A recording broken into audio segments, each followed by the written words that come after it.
Hello ladies and gentlemen, and welcome to another Irish Wristwatch production. My name is Brandon, and this is my review of Legend of Korra Book 4, Episode 4, The Calling. In this episode, the main focus was on Jinora, Ikki, and Milo, who were told by Tenzin in the last episode to go out and find Korra. And so they basically spend the entire time sailing across the Earth Kingdom on their Sky Bison, Pepper, trying to find Korra all over the place, while at the same time avoiding Kuvira's troops. And eventually they do track her down in the swamp. Jinora is trying to sense Korra's spirit energy because Jinora has really good spirit powers, I guess. Ikki is really good with people and animals, and Milo is just kind of a dick. You know, it was fun to watch them. It was fun to watch their dynamic, especially now that they're older. I was a little upset that we didn't get to see a lot of airbending, being that it was those three and there were Kuvira's forces all over the place. But eventually they get pulled into the swamp,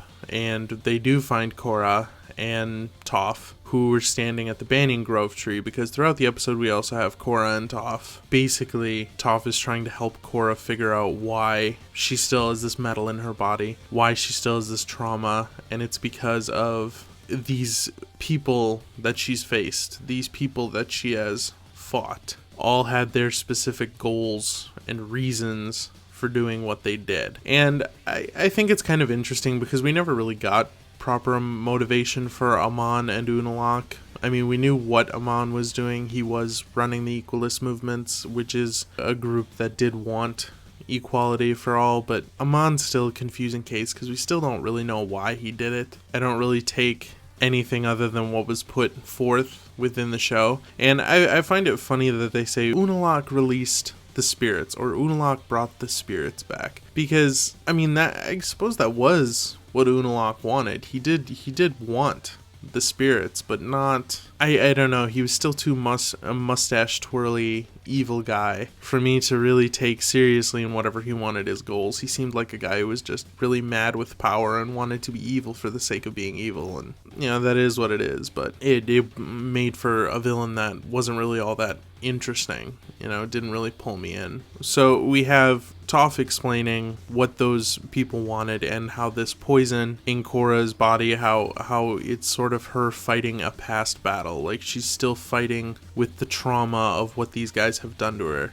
Amon took away her bending. Unalaq and Vatu took away Rava and her past lives. Zahir put this poison into her and made her practically helpless for a period of time. And so it's one of those things where Toph is basically trying to tell her and explain to her all of this stuff, and basically explain that she can't continue being the Avatar fighting future battles if she's still fighting battles from the past. And I thought that was a really cool moment from Toph. I thought Toph was really cool this episode, because in the previous episode she just came off as like a very crotchety old lady who just kind of didn't give a shit, and she actually has some valuable insight. The episode eventually ends with Korra bending the metal out of her, and her leaving with Jinora, Ikki, and Milo. And I mean, that was pretty much it. What we did learn that I think is important for probably next episode is that Kuvira and a bunch of troops were moving towards Zaofu, because Ikki got kidnapped by those troops, and they mentioned that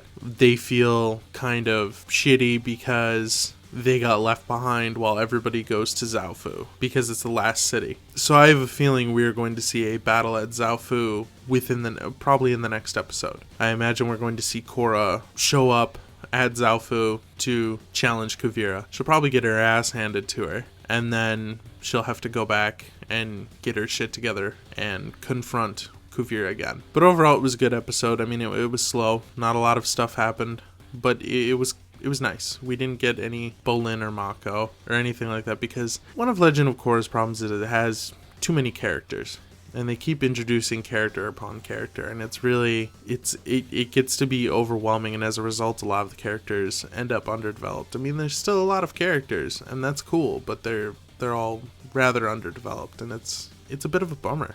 Hopefully next episode, though, we'll get some action. I know I said that in my last review, but I think it's pretty clear that there's going to be a battle at Zaofu, and we're going to get that in the next episode. One thing I want to point out that did bother me though, was how Korra was able to just touch the Banyan Grove tree and use her spirit to, like, find Jinora, Ikki, and Milo, and Jinora immediately sensed Korra's spiritual power, which means she projected her spirit energy through the vines. I'm really kind of confused as to how that works, because when Aang did it in Avatar: The Last Airbender, it was kind of one of those things where he was like connecting with the tree or connecting with the spirit, I guess, and using it to find stuff. In this one, it works differently, and it works weirder because, one, Korra's not even connected to Rava, so she's really not even connected to her spiritual self. And second, the fact that she's projecting her spirit is kind of weird. I guess I don't really know. The rules of the Banyan Grove tree are weird, and I guess they were never properly explained to begin with, so criticizing something that was never properly explained to begin with and saying that it wasn't properly explained is sort of a